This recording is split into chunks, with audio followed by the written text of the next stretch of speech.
Good evening, everyone, and welcome to our brand new JLI course called Outsmarting Antisemitism on the absurdity of antisemitism and how to beat it with purpose, positivity, and pride. Lesson number 1, the eternal people. Now, unfortunately, antisemitism has always been a part of Jewish history. Going back, of course, to the destruction of the first temple, the destruction of the second temple, Jews being expelled from just about every single country in Europe, the Crusades, the pogroms, the Holocaust. If only all of these things were in the past. If anti-Semitism such as this could only be viewed as something which is part of history that happened yesterday, but it's not happening today. However, unfortunately, the reality is that just about every Jew in the world has experienced or will experience anti-Semitism at some point. I remember as a kid walking around the corner, right, from my father's shul, 3 teenagers came up to me, right, stole my yarmulke, right, yelled various things at me. I remember walking with my father to shul as a kid and a person in a car yelling out, "Hitler!" Didn't just happen once. It happened many, many times. And my father did not just let it pass. On one particular occasion, we were in a park that has like a very low speed limit, 15 miles an hour with a lot of speed bumps. And the person screamed, and my father charged that car on Shabbos. They floored it. They floored that car. It took off like a rocket. It hit that speed bump. It flew up in the air. In 2007, right, I moved with my family to Olympia, Washington, where we started a new Chabad center there, and Evergreen State College was a big part of what I did. The first time I went to the college, one of the students said to me, "Rabbi, maybe don't wear your yarmulke in this school. This is not a school where you want to wear a yarmulke." At that school, I learned a new term that I never heard before. There were Jewish students who said to me, "Rabbi, at this campus, I'm not an out Jew." Right? Have you ever heard this expression before? I'm not an out Jew, right? Due to the anti-Semitism that was so prevalent in this campus, largely a part of the anti-Israel activities there, Jews were not comfortable. Today, 2021, Jews are experiencing anti-Semitism. Unfortunately, in the past 2 decades, the number of anti-Semitic incidents have been rising. If you look in your student book, figure 1.1, that's on page 3, you have a chart that's from the Campaign Against Anti-Semitism, which is a group in the UK. And the question that they're addressing here is, in the past 2 years, I have considered leaving Britain due to anti-Semitism. And if you add the numbers of strongly agree and agree in this chart, 42% of British Jews have actually considered leaving England as a result of the anti-Semitism. You go to page 4, figure 1.2. Due to anti-Semitism, I try not to show visible signs of my Judaism when I go out, like a Star of David or a Jewish skull cap, a kippah. Again, combine the strongly agree to the agree, 38% of British Jews are seriously consider hiding their Jewish identity when going out in public. Now, of course, we know what's been happening in the United States. We have the shooting that took place in the Tree of Life Synagogue in Pittsburgh. 11 Jews were murdered, 6 were injured. Chabad of Poway, 1 Jew was murdered, 3 more were injured. The ADL compiles statistics of hate crimes against the Jewish people. And unfortunately, 2013 to 2019, these are the numbers that you see. In 2019, 2,107 anti-Semitic incidents. And as you can see from the chart, it's unfortunately just going up and up. Now in the book, right, figure 1.4, 1.5, it talks about Australia. It talks about Canada, the same thing taking place there, anti-Semitic incidents continuing to go up and up. Pesky? Yes, Karen. That the case against the Charlottesville, Virginia national right is going on right now. Could you, what detail? So in 2017, when they were marching with the tiki torches. Right. So there's a and case then, going against that group. Yes, yeah. Okay. I just thought I'd mention it because you mentioned the other two. Yeah, these are incidents that unfortunately are taking place now, and we're dealing with it and battling with it. Now, for many Jews, dealing with and reacting to the anti-Semitism that we experience is a very significant part of their Judaism. Now, I'm not just saying that they care about it, that it means something and it bothers them, because who wouldn't, right? How could a Jew ignore the anti-Semitism that's surrounding us? But for so many Jews, it's not just that they care about it, but responding and reacting to anti-Semitism defines their actual experience of what it means to be a Jew. It's at the core of their identity, dealing with and reacting to anti-Semitism. If you look in your book on page 8, we have figure 1.6. So this is a study that was done, Pew Research Center, Jewish Americans in 2020. And the question that they asked was, what's essential to being Jewish? And if you look what's at the top, remembering the Holocaust, right? For 76% of Jews, the core, most critical, most fundamental aspect of their Jewish identity was remembering the Holocaust. Whereas observing Jewish law, right, Jewish tradition, Jewish practice, 15%. It's all the way at the bottom. Now, I think we would all agree that reacting to anti-Semitism, the Holocaust, and things of that nature is critical and vital. And as a Jew, this should be at the forefront of our activities and certainly of our emotions. However, that's not what being Jewish is all about, right? We cannot allow our Jewish identity to be defined by anti-Semitism. So Deborah Lipstadt, so she is a professor of modern Jewish history and Holocaust studies at Emory University.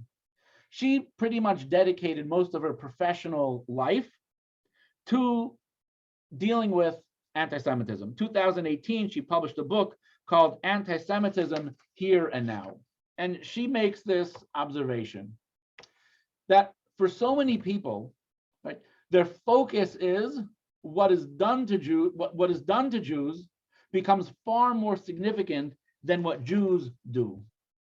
That the state of so many Jews, perhaps even 76% of Jews, as we saw in that other study, their focus is not on being Jews, what Jews do, rather it's what other people have done to Jews. I remember in about 2009 or so, right, I was called in to visit a Jew who was in a hospital in Centralia, Washington. Right? Centralia, Washington is a town absolutely in the middle of nowhere. There was a Jew who was a diabetic. He had a few of his feet amputated. He had a heart attack. He was in very bad shape. I went to visit this Jew. This Jew was not married to a Jewish woman, was not part of Jewish communal life in any level for decades upon decades. Yet he says to me, Rabbi, right, if anyone said any anti-Semitic incident to me, oh, he'd murder him, he'd destroy him, he'd take him apart, right? His primary expression and feeling of Jewish identity was how he would respond to an anti-Semite. Just a few weeks later, he passed away and he was cremated. And I went to the trailer park where he lived and pleaded and I begged with his wife, right? This person was such a proud Jew. When I talked to him about anti-Semitism, he was ready to jump off the bed even though he had no legs. And she said, absolutely. And I said, he has to be buried like a Jew. She refused. She wouldn't even entertain it. She picked up the phone to call the police, right? To throw me out of the trailer. That's how much he was divorced from Jewish life, from Jewish practice, from Jewish identity at all. To him, his only experience of Jewish identity was a response and a reaction to anti-Semitism. To be a passionate anti-Semite, that he knew how to be. But how to live and be like a Jew was something that he was not familiar with at all, which leads to this phenomenal quote from Barry Weiss.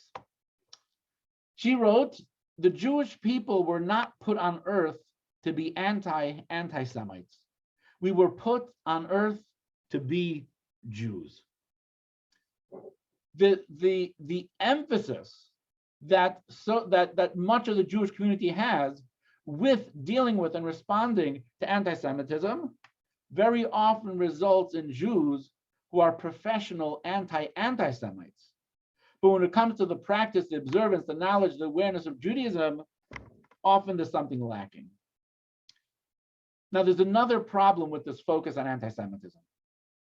Besides the fact that many Jews are actually missing out on what it means to be a Jew, dealing with, reacting, and responding to anti-Semitism means that you are immersed in negativity and hatred all the time. The result is kids associate being Jewish with something negative, with something hateful, with something that's divisive. Who needs that? Who wants that? Who's interested in Jews all getting around and talking about anti-Semitism? So Jews flee from it. They run from it. This is not an inspiring message that's going to be passed down to the next generation. So what do we want to do in this course? We want to talk about positive ways of dealing and responding with anti-Semitism. We want to talk about outsmarting anti-Semitism, trying to deal with anti-Semitism in the most healthy way that we can. And if you look on page 11 in figure 1.7, we have a list of some of the driving questions of this course, questions that we want to be able to address. Question number 1, what are some tools for coping with fears triggered by anti-Semitism? Right? Legitimately, people are afraid, nervous, and uncomfortable. What does Judaism have to say? How should we respond in the most healthy way to the fears of anti-Semitism? Question number 2, what role does faith play in addressing anti-Semitism?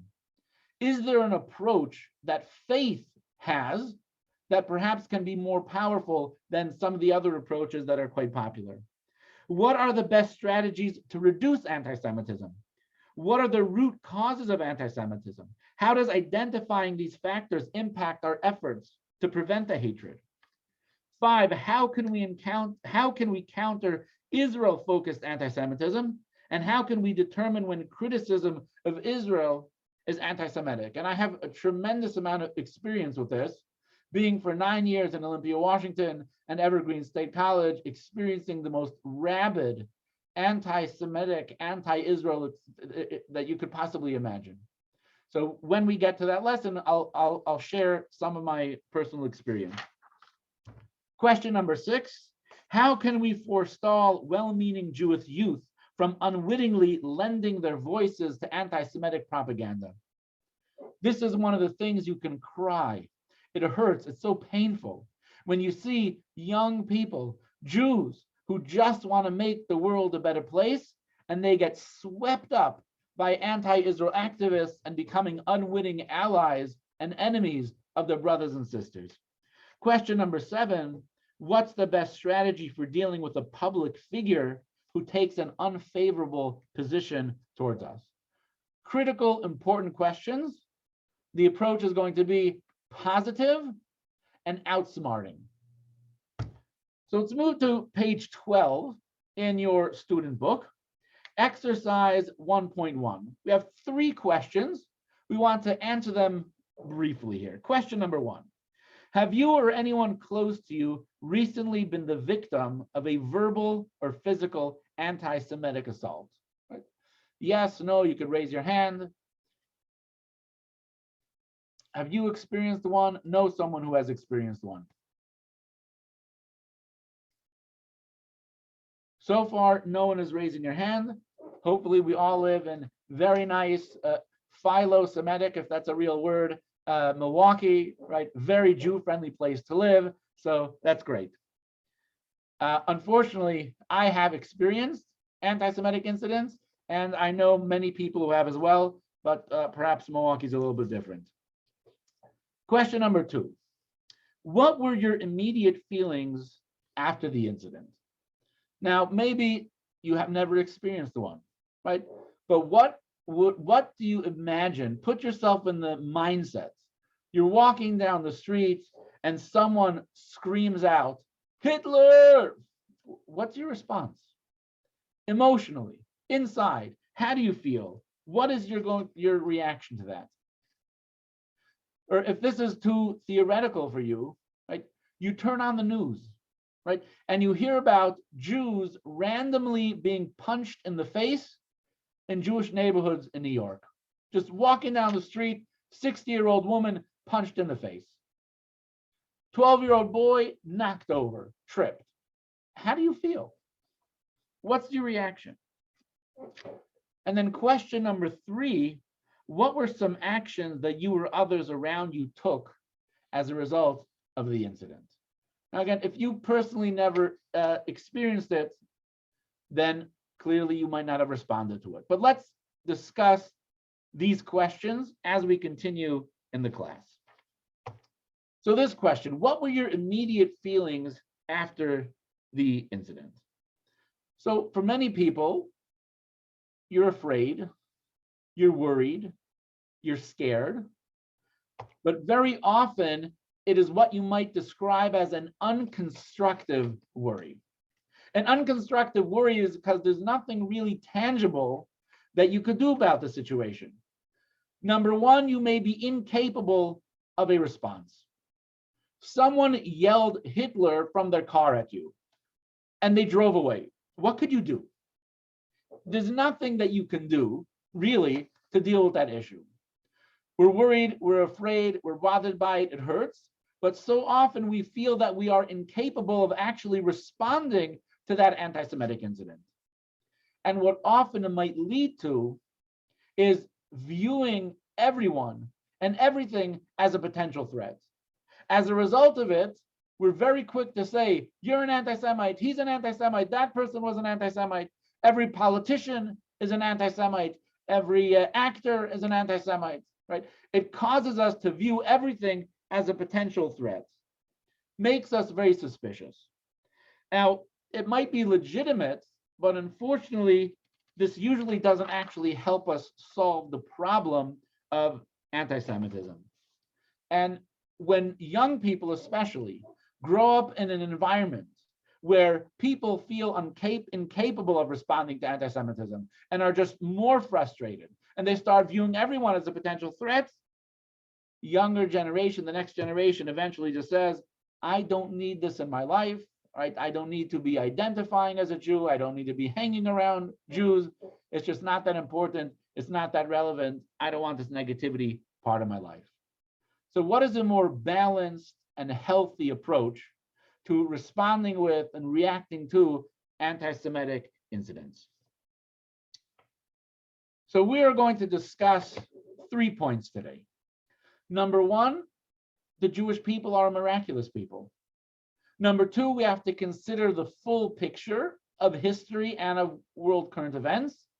And finally, I fear not, because you are with me, the divine and spiritual aspect.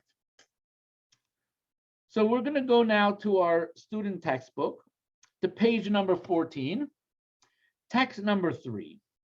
Text number 3 is from Deborah Lipstadt, we mentioned earlier, a person who is, her professional career is dedicated to anti-Semitism.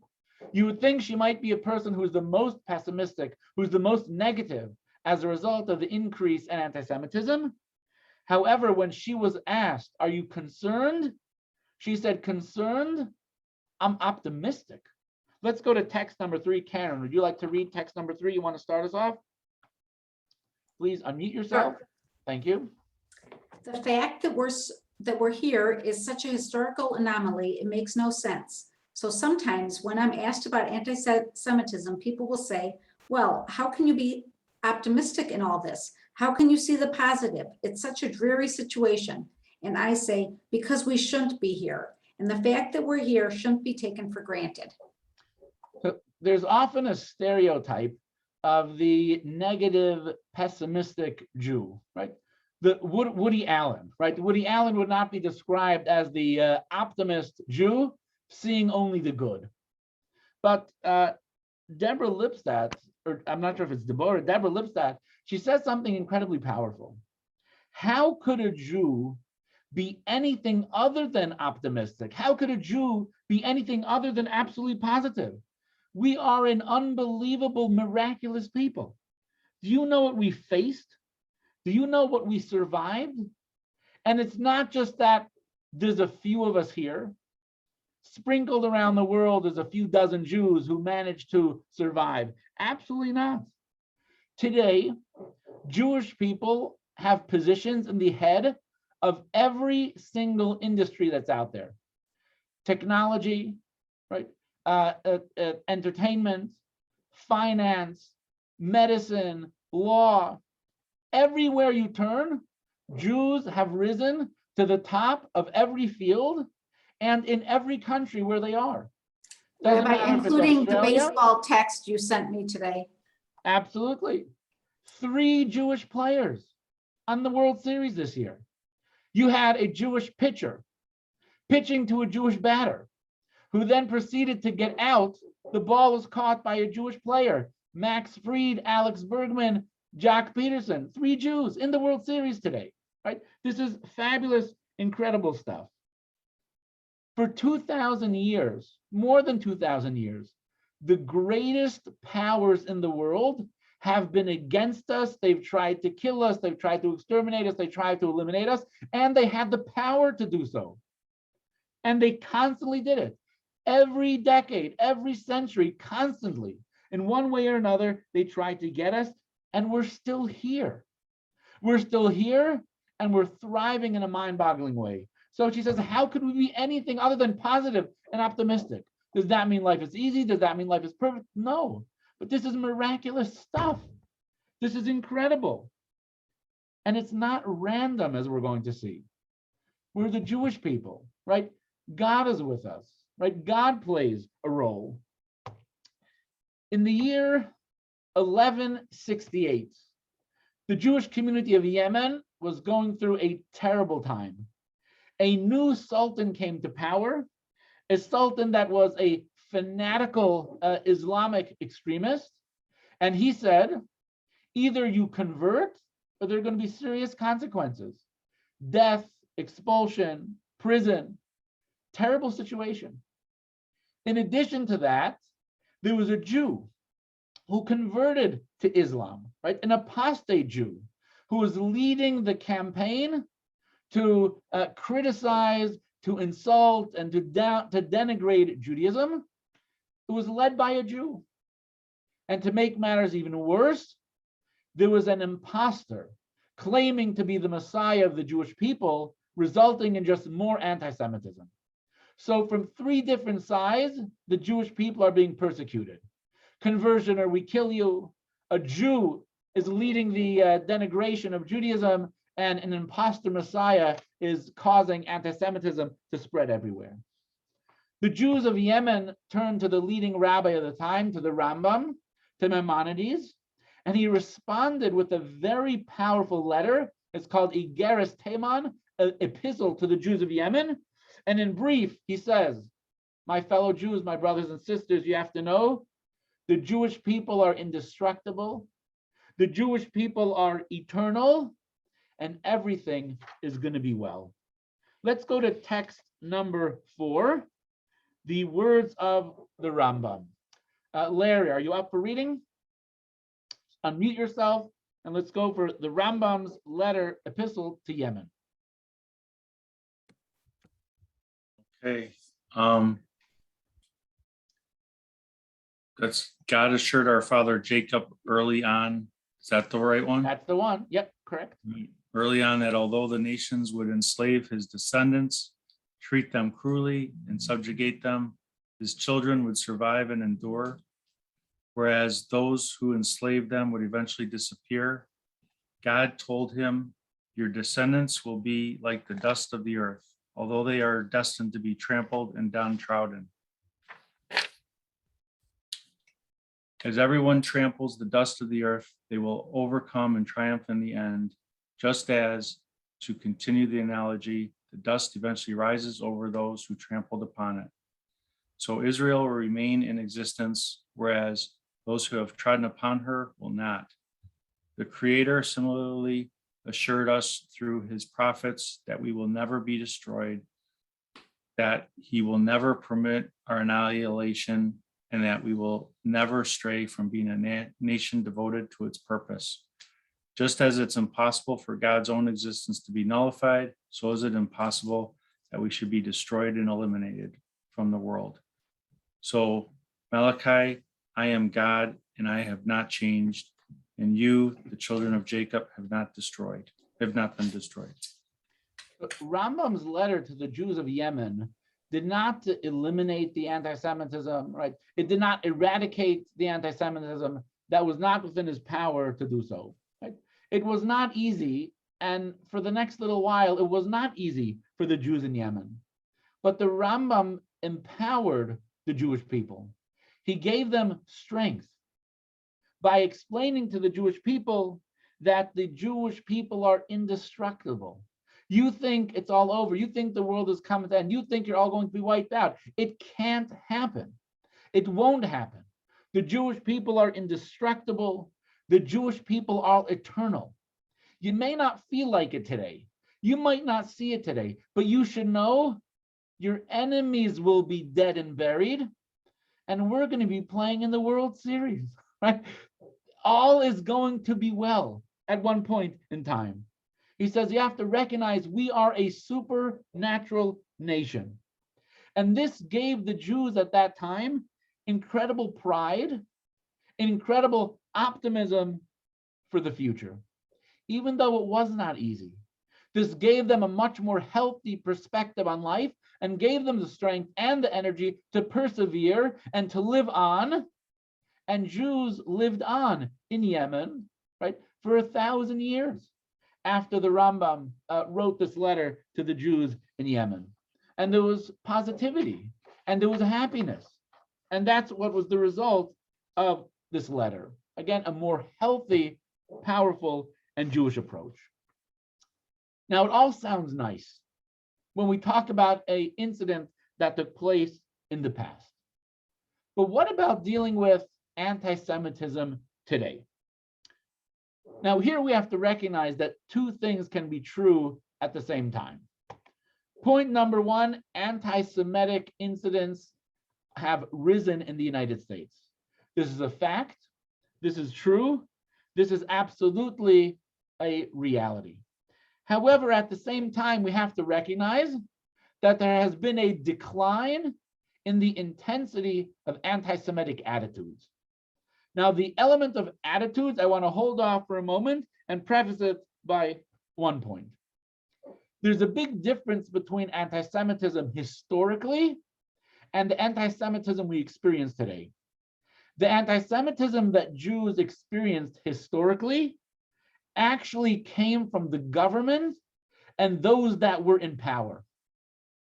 Today, the anti-Semitism that we experience are from individuals.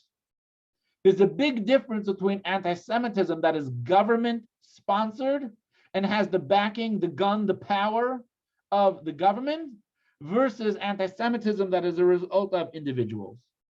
Almost every Jew that is alive today, that lives anywhere on the planet, is living under a government which is, for all intents and purposes, loves the Jewish people, kind, respectful, sensitive, and good to the Jewish people.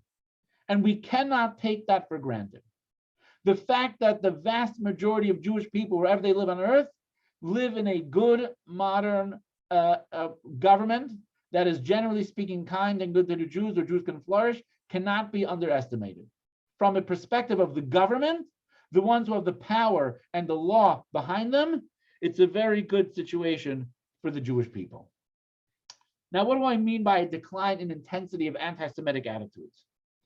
In 1964, the ADL came up with a survey, a series of questions about stereotypes that a person might have about the Jewish people, you could find the list of questions on page 18 in your book, figure 1.8. And they asked people in America, Jews stick together more than other Americans. Jews always like to be at the head of things. Jews are more loyal to Israel than to America. Jews have too much power in the business world, and so on. Do you agree? Right? Do you disagree? In 1964, 29% of the people that responded, essentially 29% of Americans, agreed with 6 or more negative stereotypes of Jewish people. That's pretty crazy, right? For 30% of the country, right, to be more or less anti-Semitic, that's something you got to overcome. However, in 2000 and is it 2014 or 2000? Sorry, in 2019, that number made it all the way down to 11%. So we are making tremendous progress. Now, is 11% high? Yeah, 11% is a little bit higher than I'd like. 11% of Americans believing anti-Semitic stereotypes, but it's gone down from 29%, which is pretty impressive. So we are definitely making some progress. Now, while it's true that the number of anti-Semitic incidents has risen, however, you can make a strong argument that the number of actual anti-Semites have not risen. It's only the number of incidents that have risen. Why? There's a lot that we can say on this subject, but briefly, it's very possible that the internet and social media plays a major role. Because with previously, many anti-Semites might have been kind of in the closet anti-Semites.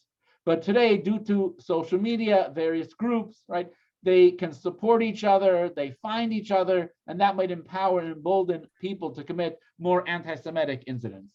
But I think it's pretty strong proof that it's only the number of incidents, not so much the number of anti-Semites that's actually increasing.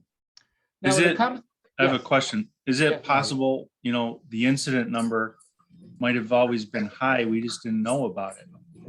With more media and social media and such, maybe we just didn't know about it. That's a great question. In all this time, I completely forgot to mention, in front of my house, which was our Chabad house in Olympia, Washington, we had an 8-foot menorah. And the 8-foot menorah was knocked over and spray painted "Die Jew." Right? So in terms of anti-Semitic incidents, I absolutely have experienced them on a very personal level. On YouTube, probably you could watch the news from Seattle where they covered that story. I don't know how accurate they were in collecting anti-Semitic incidents throughout all this period. So it's a good point. It could be that today we're better at collecting the information. But based on my experience and what these numbers are showing, it's the number of incidents that have increased, but not the number of anti-Semites. I think there's definitely some truth to that. And that is positive, right? That is actually a good thing that there's less anti-Semitism taking place in the world today, and it should actually make us feel positive.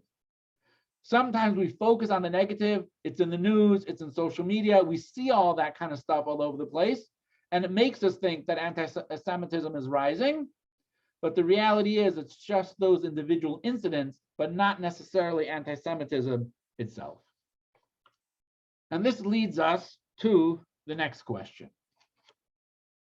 What is the most often repeated 2-word phrase in the entire Tanakh? Anyone want to guess? What is the most often repeated 2-word phrase in the entire Tanakh, in the entire Bible? Do we have any biblical scholars here who want to venture a guess? The answer is Al-Tira. The word Al-Tira is do not fear. Part of our davening, we conclude every single day, Al-Tira mi pachad pisa, right? It's part of our davening. How many times is it in the Torah? So the exact phrase Al-Tira appears in the Bible 44 times. If you want the plural, Al-Tiru, it appears 70 times. This phrase in various different tense variations 110 times. Now, why do you think that the Torah would have so many expressions, so many times, do not fear? Is it possible because God knows the future? He's the past, present, and the future in one. Might be familiar with some of the anti-Semitism that we might experience in the future, and therefore God repeatedly 110 times warns the Jewish people, do not fear. Do not fear. Life can be tough. Life is going to be tough, but don't be afraid. You know why? Because I'm the boss, because I'm in control. There are no better hands that you could be in than in God's hands. No matter what you are experiencing, how painful, how scary, how violent, you can't be in better hands than God's hands. So therefore, do not fear. King David, he captured this sentiment so perfectly, so beautifully. Psalm 23, text number 6. Mark, would you like to read text number 6? I don't have the book, unfortunately, yet. So, Okay. Alan Levy, would you like to read text number 6?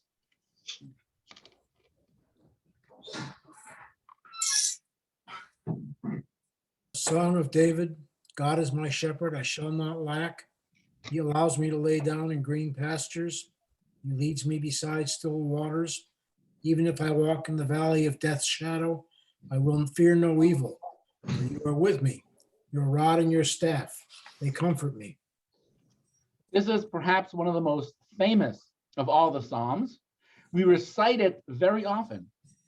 It's What page is actually that again, part by of the way? Sorry? What was the page number in that? This is Psalm number 23. What did you ask, Jan? No, what page was that on? Page 21. It's on page 21.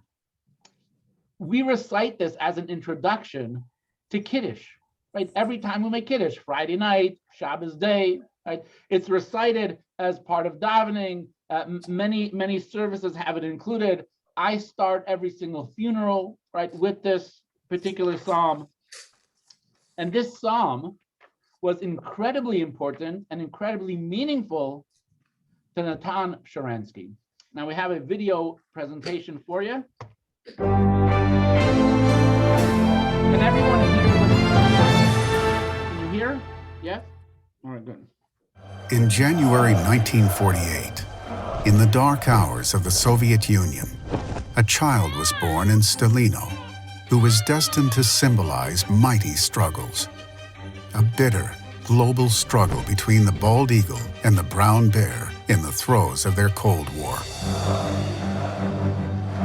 A lopsided struggle between terrifying tyranny and human rights, between brutally enforced atheism and the free soul of a believer, between monstrous anti-Semitism and a proud Jew, and between the temptation to collapse and the superhuman will to survive.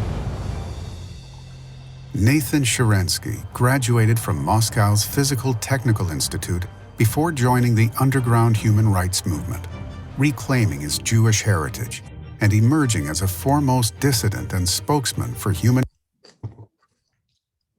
rights. In 1973, Nathan took the calculated risk of applying for an exit visa to Israel. He was denied and rose to the forefront of Jewish refusnik activities. Well, I was in the middle of the struggle when the situation looked very dangerous, when some of my friends in Helsinki group were already arrested, when new wave of repressions against Jewish activists was clearly prepared. And at this time, I received a note from my wife, Avital, through some American Jewish tourists. And together with this note, a small psalm book. And Avital writes that this psalm book was with me in the last year when I was trying to help you in different places in the world. And I have a feeling that the time has come to send it to you. And I opened the book, and I can't read there anything because I never learned how to read these texts. And also, most of the words I don't know. Many of the words I know, about 1,000 words, mainly of our daily struggle, prison, repressions, demonstrations, but not these words. So I decided I don't have time for these small things when I'm very busy now in organizing demonstrations and press conferences, and almost forgot. In 1977, he was arrested on false charges of spying for the United States. But prior to the announcement of his verdict, he famously declared, "To the court I have nothing to say. To my wife and the Jewish people I say, next year in Jerusalem."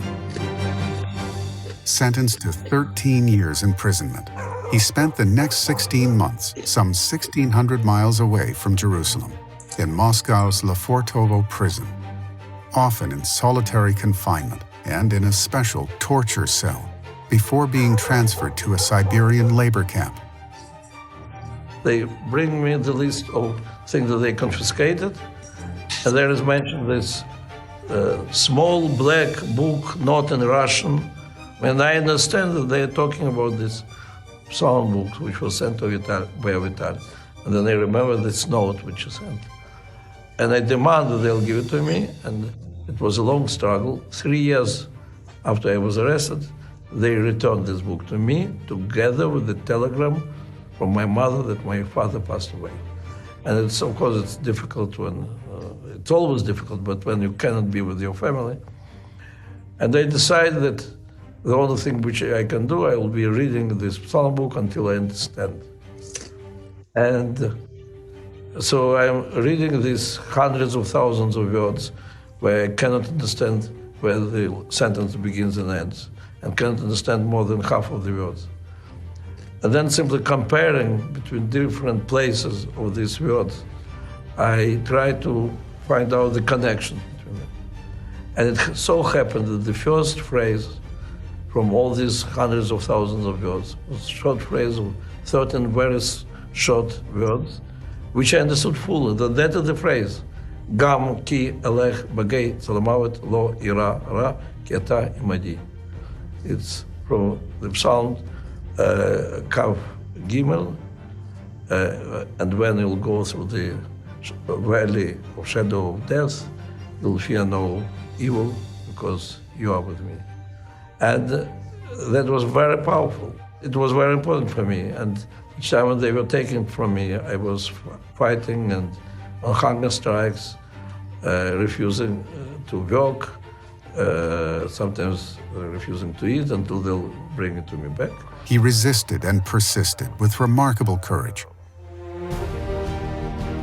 His miracle dawned in 1986, when he was released in a prisoner exchange. Leading Israeli officials, including Prime Minister Shimon Peres, welcomed him to Jerusalem. And even when they already took me from prison and replaced all my clothes, I was lying in the snow, refusing to enter the airplane without getting this book back, because I felt that all my strength was there. So that was the only piece of property which I took from prison, and all these years it's always with me, and it gives me a lot of strength. The Hebrew phrases in Sharansky's Petit Black Book were authored 28 centuries earlier by King David, who reigned from the splendid city of which Sharansky dreamed, Jerusalem. It was he who crafted the powerful line of prophetic poetry that lent indestructible hope and undefeatable strength to endless generations of Jews in distress. Even if I must tread through a valley forged by death's own shadow, I will fear no evil, for you are with me. A fountain of eternal confidence, generated on behalf of each Jew in every century in the face of the mightiest and most monstrous obstacles. You are not alone. God is with you. Walk with confidence. The Creator of the universe stands guard at your side.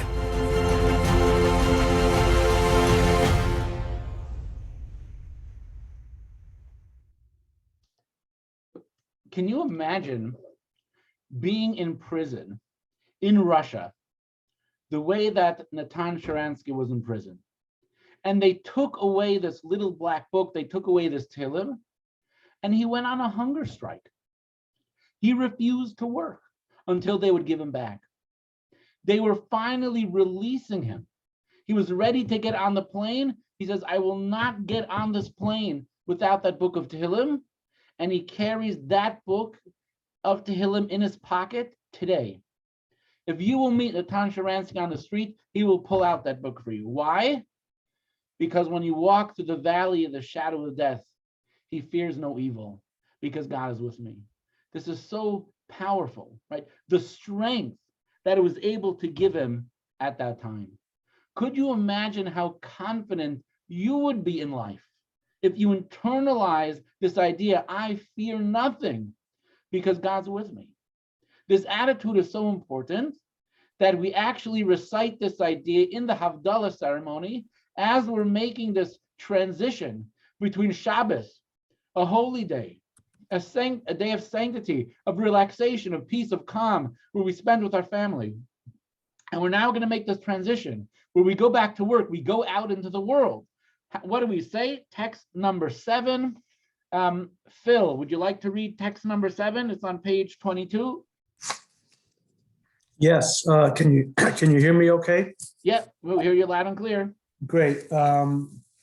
Indeed, God is my deliverance. I am confident and I shall not fear. For God is my strength and my praise, and he has been my salvation. So when we go from Shabbos to the rest of the week, our sages have ordained this is the prayer that we have to say. I will not fear. No matter what happens, no matter the experience of the week, I'm confident, right? I shall not fear, for God is my strength and my praise. Does this mean that everything is going to be perfect? No.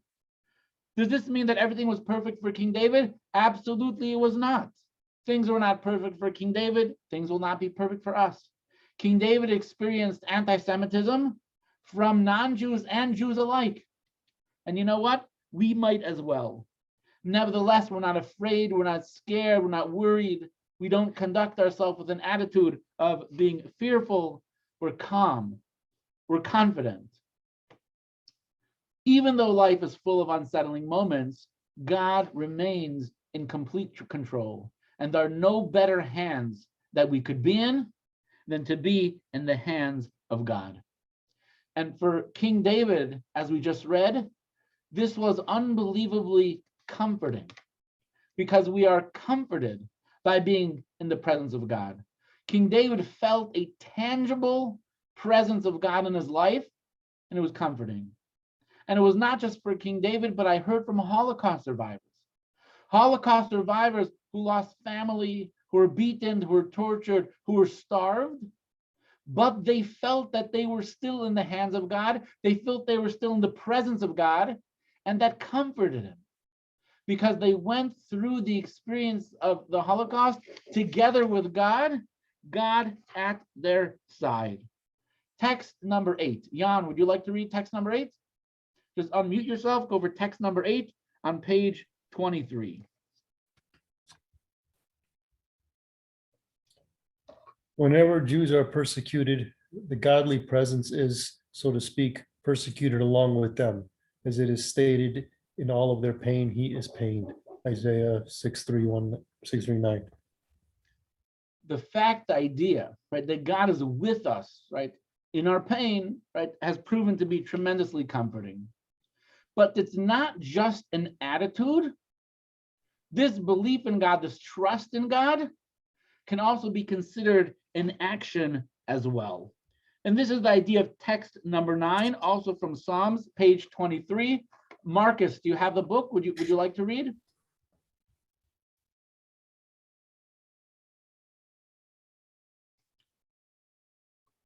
Are you there, Marcus? All right. If you'd like to read again later, you can let me know. Craig or Lisa, do you have the book? All right. Would you like to read text number 9? Those who trust in God will be surrounded by benevolence.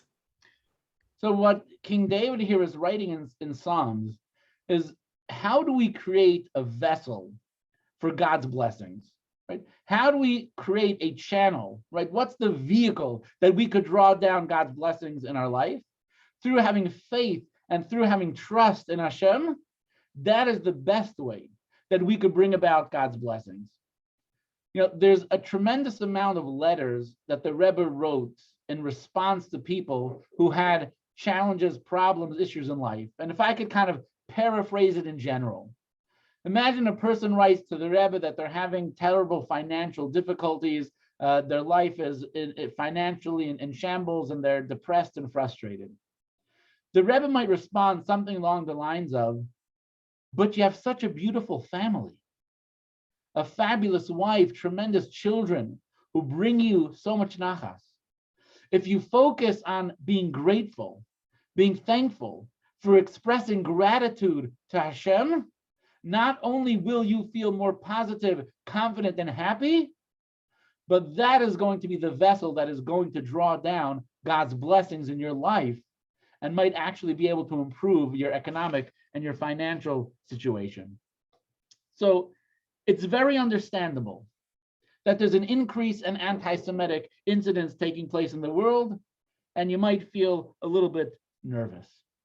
However, when we have faith, trust, confidence that Hashem is with us, we are an eternal people, we are an indestructible people, and ultimately all is going to be good, we're able to view the anti-Semitic incidents from a positive place, from a healthy place, and not allow it to take over our lives, to bring us down, or to convey any negative messages to the next generation. So far in the class, we're talking mostly about emotional reactions, having a more healthy attitude and perspective to the rise of anti-Semitism.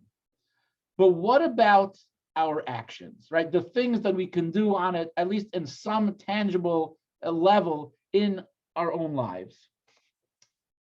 So,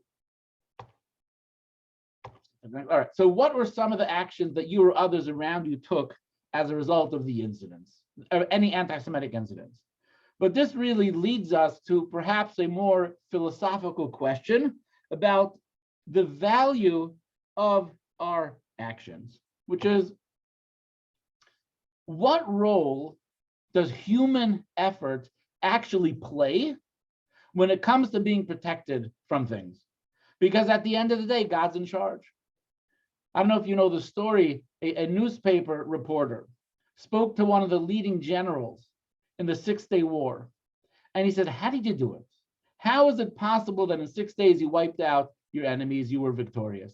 And the general responded, there's a natural response and there's a supernatural response. The natural response is, it was a miracle from God that we won. The supernatural way that we won is that the Jewish people have an army, right? Which, I don't know if you got the joke, but it's a fabulous joke, right? The fact that the Jewish people have an army, one of my favorite rabbis in Israel, he says, the greatest miracle of the Jewish people is that one Jew can salute another Jew. Right? He says that's the greatest miracle of the whole Israel. What role do we play? God's in charge. God does miracles, right? What role do we have to play in this at all? I'm sure you are familiar with the expression, I believe it was originally authored by Benjamin Franklin, where he says, God helps those who help themselves, right? You heard that? What does this mean? Does that mean something Jewishly, right? What does Judaism have to say about such a perspective? Now, we're now going to turn to the story of Purim, right? The Megillah. This is perhaps the most classic story of pure anti-Semitism, genocidal, ethnic cleansing anti-Semitism. And we're actually going to return to the story many, many times in terms of trying to develop a healthy Jewish perspective and how to deal with anti-Semitism. So we all know the story. Haman makes a decree. Every man, woman, and child of the Jewish people in all 127 provinces that are under the rule of King Ahasuerus, they're going to be wiped out in one day. Mordechai approaches Esther and he says, listen, Esther, right? You are so strategically placed. You are Jewish and the actual wife of the king. You must go to him, plead on our behalf. Perhaps this is the reason why you became queen, and save us all. And Esther's response is, you're trying to kill me? This is not the most friendly guy. He has a reputation, he has a history for killing his wives. If I just go in there and making demands, right, it's going to be off with my head.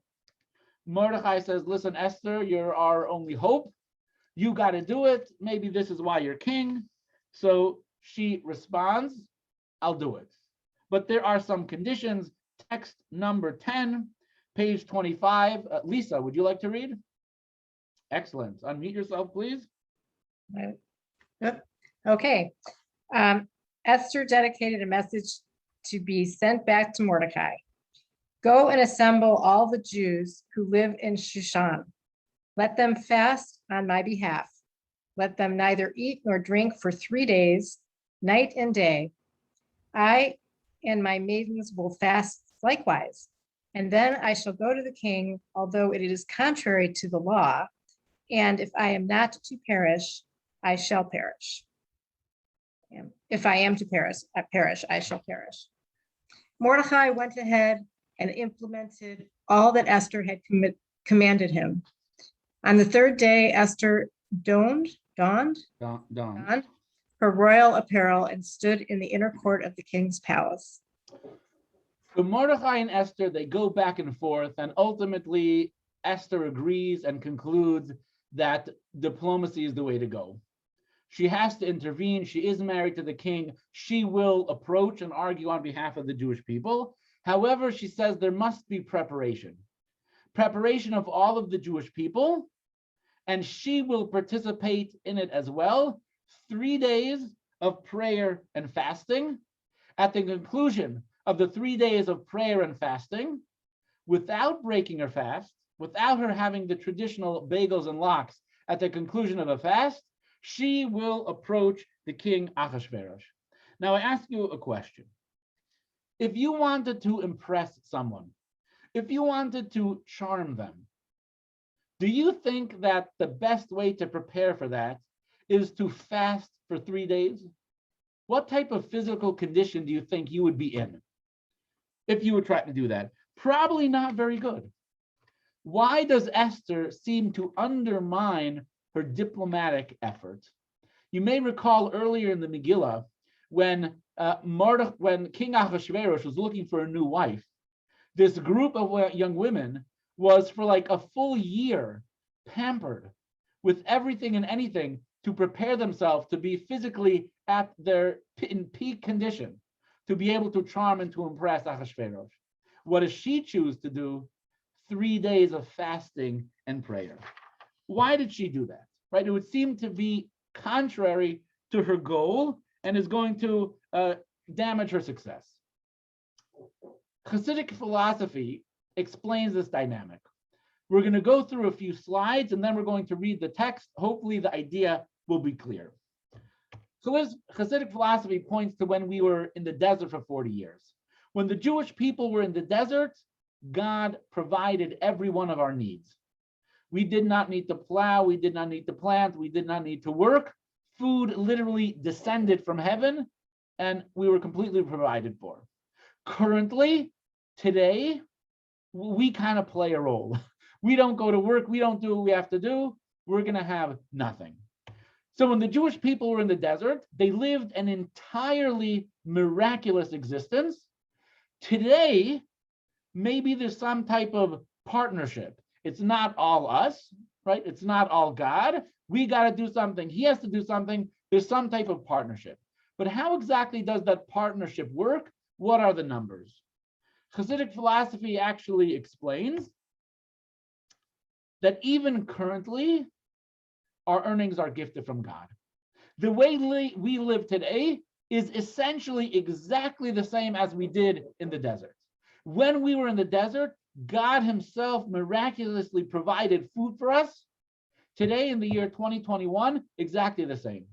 God miraculously provides food for us today, just as he did back in the desert. What's the difference? The difference is how it looks from the outside. Why did God, we gotta get, all right, but we have to give God the space to act. We'll get to that in a second. There is this incredible paradox, which is that everything that exists in the universe, in the world, comes from God. There is no other way. That can't be any other way. However, God created a world where his presence is concealed. He did that on purpose. He created a world where his presence is concealed. In order for us to search for him, in order for us to find him, he wants to be in a genuine and real relationship. In a genuine and a real relationship with us, we have to have the possibility to reject him. If we cannot reject God, then our relationship ultimately doesn't mean anything. So God created a world where his presence is concealed. Now, what do? We continue to further that concealment. How do we do that? By getting a job, by working. The reality is, the truth of all of existence is that God is recreating the world at every single moment, but we don't see it because God hides himself.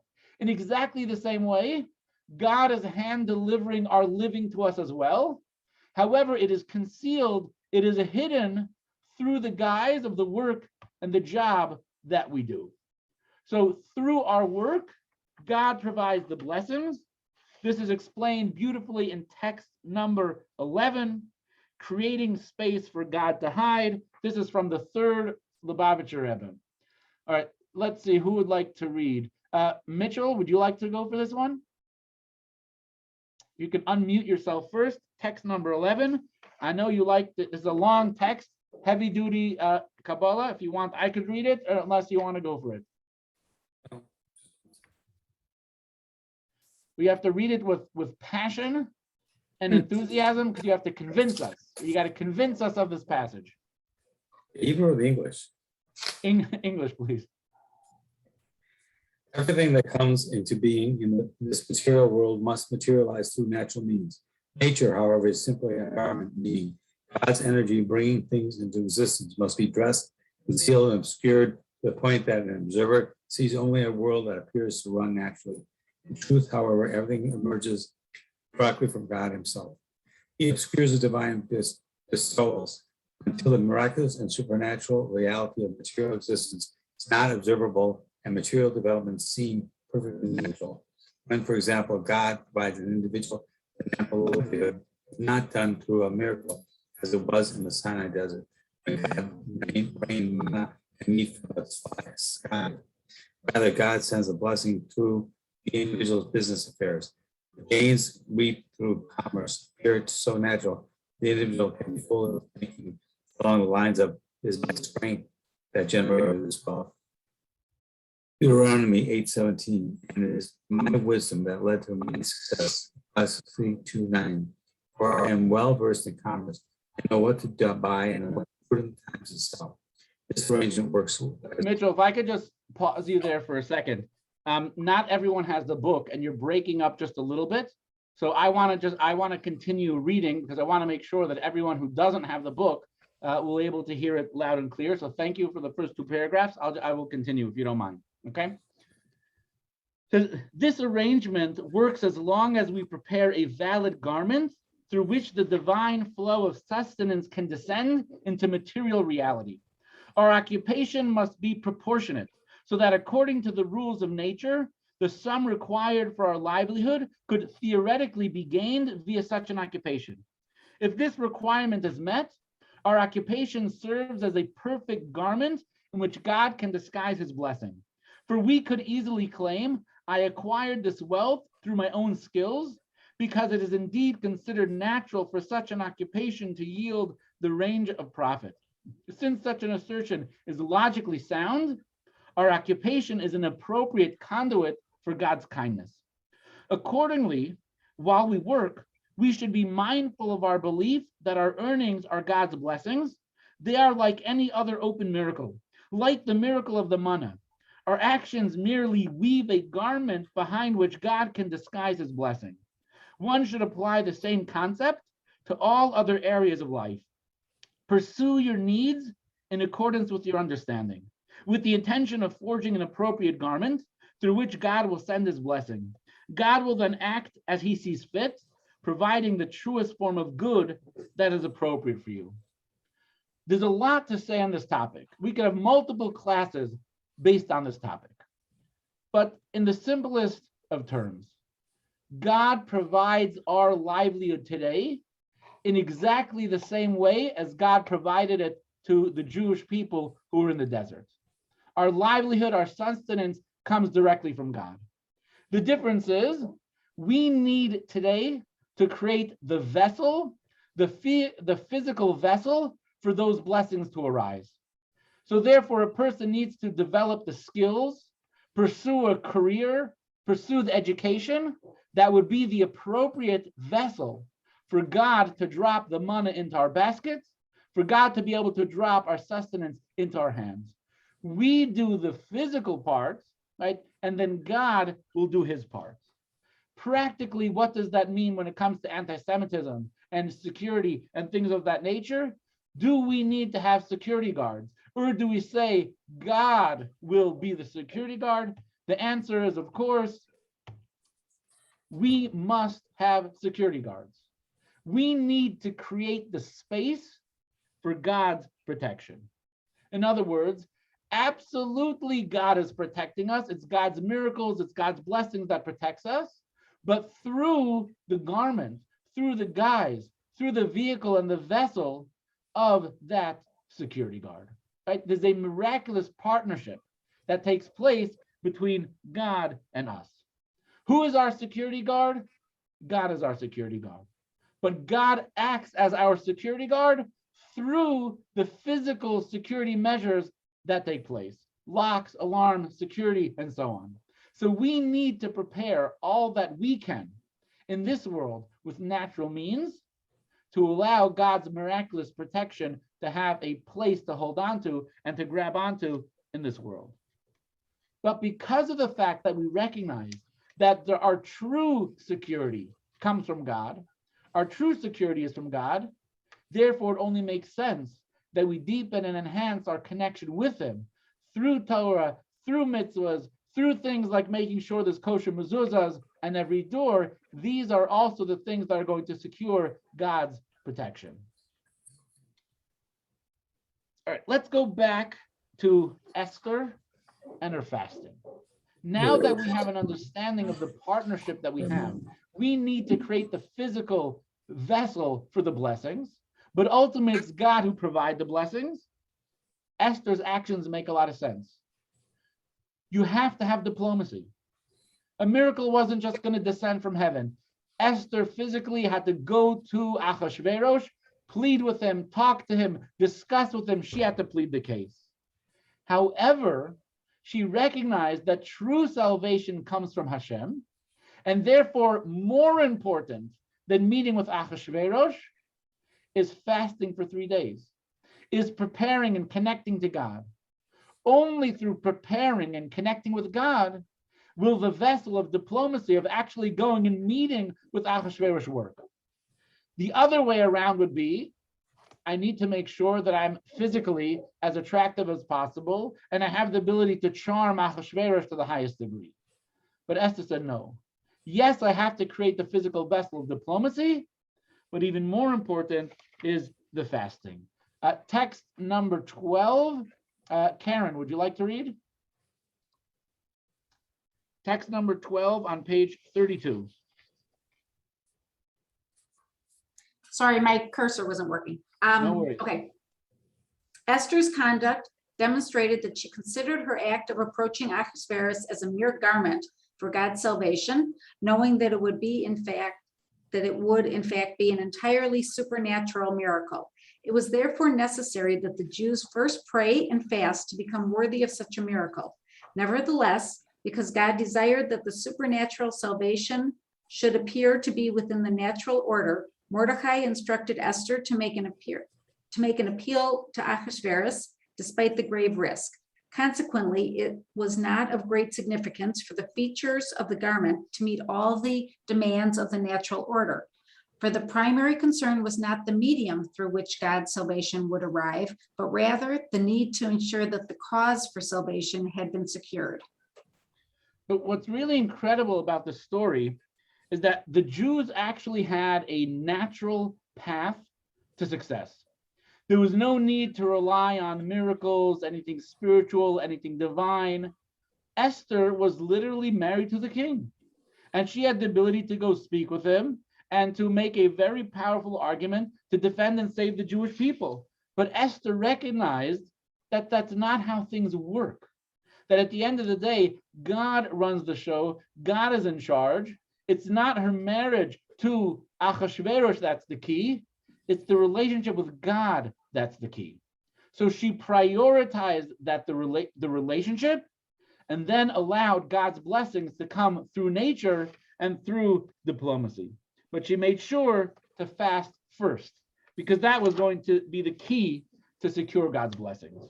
Now, I want to conclude the lesson with a very powerful story, which demonstrates how we can put what we've talked about today into practical application. And this was a real-world terrorist threat, and how the Rebbe dealt with this on April 23rd, 1990. Now I got another video for you. We got to get out of the screen sharing. Hold on a second. Okay, we'll stop the share. We're going to share another screen here. Hold on a second. Here we go. Share sound. All right.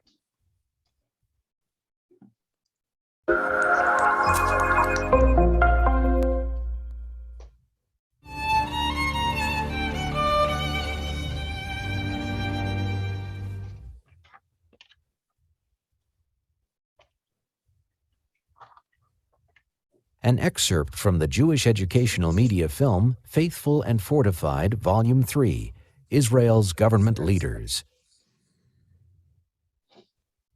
Rabbi Benjamin Klein is a member of the Rebbe's Secretariat. Dus ik ben van mij het zeggen, kalt dat telefoon, geef hem een telefoon, kalt hij dat, Shami wil redden met me. Het kalt Rubinstein. אז רבשי, אז זה ויסיון כל מיני idee, אז בגית, der Aschaf geht bombardieren, in der Sachplatz, nicht in dem Platz. Aber wisst ihr, im Platz können sie aber, also in der Welt, in der Sache hat in der Welt. Better Woche. Ich gehe gewoon klappt naar Rebbe Stier, der Rebbe hat mir geöffnet, und dann sage ich die Menschen, der Rebbe hat nicht mehr, du wissen nicht, gar nicht. Ich habe gesagt, Menschen, ja, ne wird nicht. Sie kommen bei mir her, ich kann natürlich wissen, weil ich kann nicht, wenn ein Office nicht Zeit, zwei Säger nicht, da kann ein Office. Und ich rein, kommt zu mir her, der Rebbe, es wird am Tag, und der Rebbe hat sich heute gedreht noch mir her, und dann gehen wir reden wegen der Mien. Es ist gekommen eine Idee, schon von Mincha, als Oshof hat auch gegeben, ein zu der Machloki sein, mit Bechol Mokim Shuhu, als Hoyel Lissi, soll sich schäppen mit Zähne Israel, und schäppen sich, wie bei See kommt, der schäppen sich, hat das Ayini verbunden, mit Guf, Bechule, wilde Haare, Bedover, haben Pursam, und beflatlich auf Tiftach Pär, במילא דרך verstandig, aber darf mächtig sein. Ich soll ein Kirchen melden mit Pär, wenn geht zu Kolonien verbunden mit Pär. Und eben dich, von dem wir da gesoffen, von dem wir da teilen, was man durchgeht. Doch verstandig, dass Eker mit Kore, Kolonien Bildschirm zu ihm, wie andere haben gesehen, mehr Happig hat durch Rüssel zukommen, gießen Oil, mit Nachischer, und gießen nach Hochmann, mit Nachsichlos. Ja, da gibt dann zu gucken, einer guckt da. Sehr Sache private sein. Wollte ich mal sagen. Geht, zwei Schätze, gekommen. Ja, aber sie das gewinnen.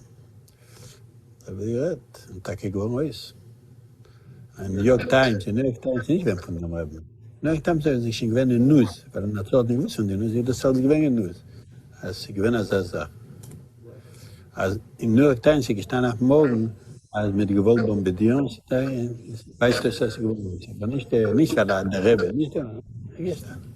Der Pfarrer sagt, Massim, hat gebaut der Chabad, sich nicht mehr in den Jahren von Tinies.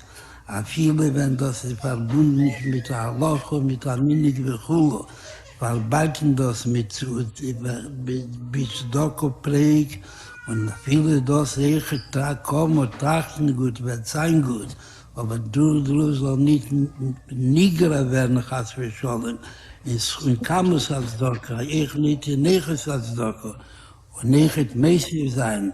במיוחד בקשר לזה, המתולוגים דשווי, דוורט, גימל סודיס, ונכת בנגייץ, על כל פנים זוגן גימל, מזמרי תהילים פונים זמירס ישראל, ומה תהילים דרוף קלו זין, oder Messi sein, die müssen wir herachten bei Asien, was verendigt sich, und das ist der Chesem, und Kehler schon mit Halle, Jutke, Halleluke, weil der sehr, kol Chad vechad, wird sich Mischai sein, was nachher kommt dann in der Richtung und in dem Ruach, und Malachas kann dass der Kehler in sich hat Meere sein, anders im Noschen Vita, was gefunden sich bis wie Wosse. Da hab ich nicht machig sein, aber jachad im See, wenn sie soll Messi sein, mit ihr mit Svese, mit ihr Chalchor, mit ihr Bitochen Amiti. Order the film today at gemstore.com.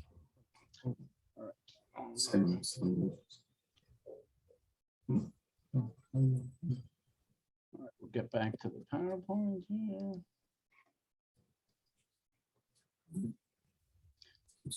So in this video, hold on a second. Okay. So I'd like to discuss in this class about All right.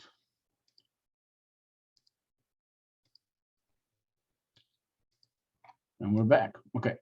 So what we saw in that video of the Rebbe applying everything that we've been talking about in this class to a very real world situation. And there were 4 things that he did. Let's get to it. Hold on just a moment. Okay. Number 1, don't brood in the negative, right? We talked about how unhealthy, how unproductive it is, how dangerous it is to be negative, to be worried, to be fearful. It doesn't help you. It doesn't accomplish anything. And it just makes everyone around you uncomfortable. Doesn't go well with the next generation. So the Rebbe was, let's not dwell on the negative, focus on the positive, what we can do. Reduce the panic. People are freaking out. When people are freaking out, you can't think straight, you can't think clearly. Again, not helpful, not productive. Fear essentially is useless in these type of situations. Number 3, he points out, trust in God. God is our shepherd. He's going to take care of us. A line that the Rebbe used to repeat often: worry less, trust more. Right? You're investing all this emotional energy into worry, not productive at all. Invest that emotional energy into trusting in Hashem. Oh, the dividends are actually going to be unbelievable. And finally, the Rebbe says, take appropriate action. There's physical action and there's spiritual action. Of course, the police, the army, the intelligence, whoever has to deal with it, the threat on a physical level, absolutely has to deal with it on a physical level. But for each and every one of us, we're not in the military. We're not in the secret police. We're not in the FBI. Nothing we can do about that. Nevertheless, the Rebbe said we can take action. We can play a role. Because at the end of the day, who is the ultimate shepherd of the Jewish people, security of the Jewish people, the general of the Jewish people? It's God. Through our Torah, through our mitzvahs, we actually play a role. The Rebbe empowered men, women, and children. Men, women, and children, you can do something about it. You can be part of the miracle. You could be part of the salvation of the Jewish people. Don't brood, don't be negative. Reduce the panic, have trust in God, and make sure that we take the appropriate action, action-oriented, physically, materially, the army, security guards, everyone has to do what they have to do, but we all play a role. We can do something. We're not passive bystanders. Our Torah, our mitzvahs, putting on tefillin, having mezuzah, lighting Shabbos candles, studying, adding an extra psalm, that is where the true strength, the might, and the power of the Jewish people are, and every single one of us can be a part of it. All right. What can we do to be more Esther-like? Right? All of those 4 things that we just discussed, internalize it, think about it, make it a part of our life, and we can play an active role in being positive being optimistic, not allowing anti-Semitism to drag us down, and actually be part of God's blessings and God's salvation. Now for the key points. Lesson 1. The Eternal People. 1. Worrying creates dejection and ineptitude. To address an issue effectively, we need to reduce the anxiety associated with it. 2. The Jewish people are an eternal people. History has shown that despite the pain and suffering that we have endured, the Jews and Judaism always survive and thrive. Recognizing this is an important step toward feeling optimistic about our people and about our future. 3. To be realistic means to not lose sight of the fact that we are living in one of the best eras for Jews, and that we should be thankful for that. For the first time in millennia, the vast majority of Jews do not live under regimes that persecute Jews. And in some countries, while individual acts of anti-Semitism have risen, the data also show that fewer people overall harbor anti-Semitic sentiments than previously. 4. The ultimate Jewish answer to anxiety is bitachon. We are empowered to ingrain in our minds a trusting attitude, feeling that God is going to take care of us and that He will be with us even when we pass through dark times. In fact, placing our trust in God triggers the opening of channels for additional revealed goodness. 5. The Torah teaches us that the success of any of our endeavors is God's providence and blessing. Nothing in our lives is a mere product of nature. God instructs us, however, to create a garment through which His blessings can operate in disguise. Hence, we must take all the natural steps, whether to earn a livelihood or to protect ourselves from anti-Semites. But the blessing is entirely God's doing. 6. Accordingly, our efforts to engage in the logical methods of protecting ourselves are inseparable from our efforts to secure God's protection. In the Purim story, Queen Esther recognized this, and she therefore prioritized being worthy of God's protection over being attractive to Achashverosh. So next week, Wednesday night, same time, same Zoom room for lesson number 2, no apologies. To continue learning and exploring ideas based on what we talked about today, make sure to visit myjlea.com/antisemitism for videos, lectures, articles, and also at the end of each lesson in your book here, right, there are further essays, further reading. So just go to the end of the lesson. There's a wealth of fabulous more material. The class is recorded and it will be posted on YouTube. The link is going to be sent in the recap email. You can watch the class again. You could share it with your friends, and please encourage people to join us. We also have a weekly Torah studies class, Tuesday nights, 7:30 to 8 p.m., 30 minutes of Torah study, and same exact link if you'd like to join. The classes are also posted on YouTube, and you can watch them as well. Does anyone have any questions, comments, thoughts? I have a question. Yes. In one of the recaps and in what we talked about, it discussed that our success, well, we created, it's also because of God. But what about failure? Could you please elaborate on your question a little bit more? Well, is God also if God is there for our success, is God there responsible for our failure, or the Holocaust, or for other atrocities? Right, so you're asking some very heavy-duty, deep questions, and we're not going to get into the details of such deep philosophical questions in this course. I did teach a JLI class about the Holocaust. It's called Beyond Never Again. And we did have a lesson about God's role in the Holocaust. Why do bad things happen to good people? And I believe it's recorded online, and I could probably share that with you. But in Okay, brief, right? I was just brief, asking because that one, it was just brought up about our it's success. absolutely very relevant, right? God created a world. The world runs according to the laws of nature, and things happen to the Jewish people that are quite unpleasant, right, as a result of decisions that human beings have made. Again, why do bad things happen to good people is a little too lengthy to get into now. But what we're trying to say in terms of how we understand anti-Semitism and even relate to the Holocaust, that at the end of the day, right, we know, right, that God runs the world.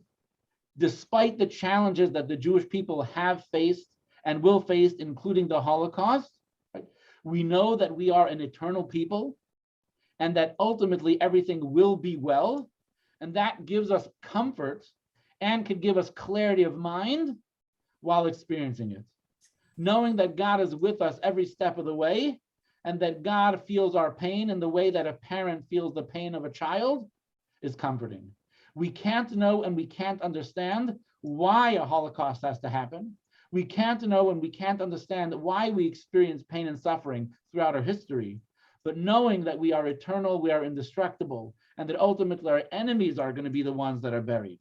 And we are going to be the ones that are dancing the streets of Jerusalem, that has given us strength and can continue to give us strength today. But any other questions, comments? Hi, this is Phil. Yeah, I have a question.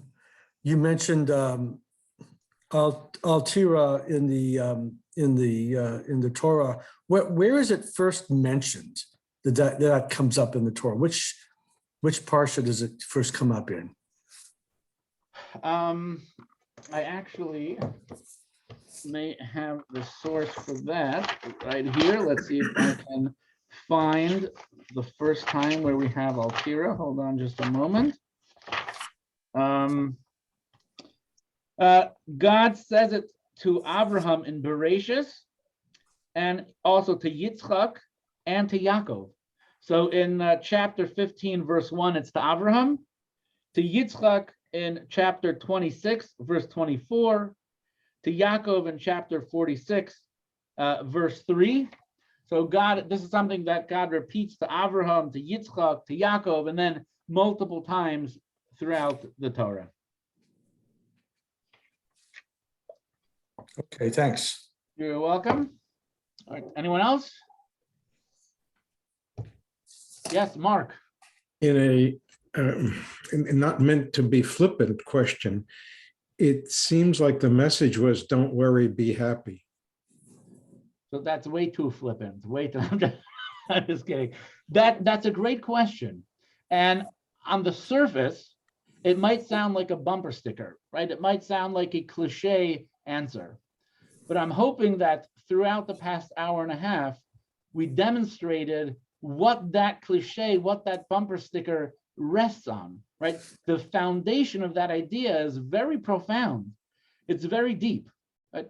For Natan Sharansky, it wasn't don't worry, be happy, right? For Natan Sharansky, it was deep, it was powerful, it was meaningful, it was real, right? As I walked through the valley of the shadow of death, you are with me. He felt the power, the strength of God by his side.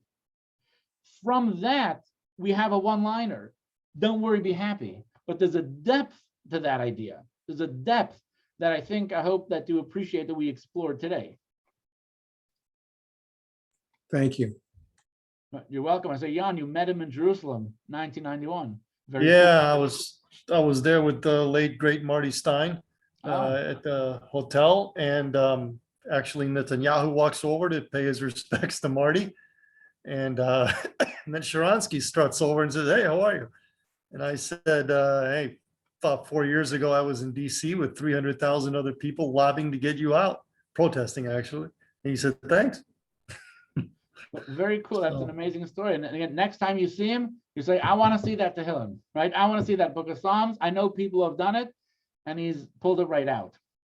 Now, a final, but just when it comes to the books, if you did not yet pick up your book, if you don't have one, let me know. I want to make sure that if I don't have one here, I should order one for you. So if you don't have your book, make sure to pick it up or let me know so you'll be able to get one. But any other questions, comments? Mark, your book is there. I saw it when I picked mine up. It's on the front porch of the shul. Thank you. Thank Definitely there. All right. Thank you so much for joining us, right? And that's lesson number 1. A recap email will be sent to you with the link to the recording. There's further readings you can study online. We got another class on Tuesday, fabulous bar mitzvah on the shul Shabbos. Good things are happening. Be positive, be optimistic. All is going to be well. Thank you so much for joining, and have a fabulous night, and we'll see you next time.